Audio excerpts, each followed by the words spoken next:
Een flinke tjinslag voor de ministerkerken van Surhuusterveen. De houten toer van de kerken is rot en moet onverwachte vernaaid worden. Toen de schilder afgelopen zomer kwam en met een hoogwerker naar boven ging, ja, toen was het verhaal anders. Want toen bleek opeens dat er veel meer aan mankeerde. En toen kon de schroevendraaier in verschillende plaatsen eigenlijk in het houtwerk gestoken worden.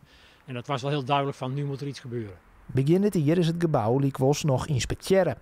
Maar daarbij is net opmerken dat de toer in Sam investeerd wie. En dat valt het kerkenbestuur rauw op het dak. Dat kan je wel stellen, ja. Want ja, enerzijds hij moet gerestaureerd worden, maar er komt een kostenplaatje achterweg. En dat was natuurlijk even slikken, want dat is ja, als je een toren eraf moet halen en je moet hem herstellen. De schatting was enkele tienduizenden. Dus daar schrik je als gemeente wel een beetje van, als kleine doopsels in de gemeente. En kun je hem dat in deze tijd opbrengen? In een tijd dat alles duurder wordt, dat de energiekosten heeg binnen. Is dat gilder bij hem?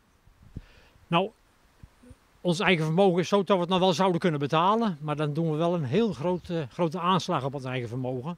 En nou, we zullen ook eens kijken van of er mensen in de omgeving zijn die het torentje een warm hart toedragen. Die ook misschien wel bij willen dragen in de kosten. Na je weekend we de toer van de kerken hellen. Het vergunningsproces voor de restauratie kan wel even dooien. Maar de kerkendiensten die kunnen gewoon terug in. Voorlopig maken we de kerk weer dicht, althans dat gaan we aannemen doen, met pannen. Dus we kunnen wel ons gebouw blijven gebruiken, hij is dicht. En als die gerestaureerd is, nou waar we rekenen dat we dan in ieder geval misschien wel 3/4 jaar verder zijn. Dus ik denk dat hij in 2023 weer opnieuw erop komt. Maar we moeten wel tot de tweede helft van het volgend jaar wachten, denk ik.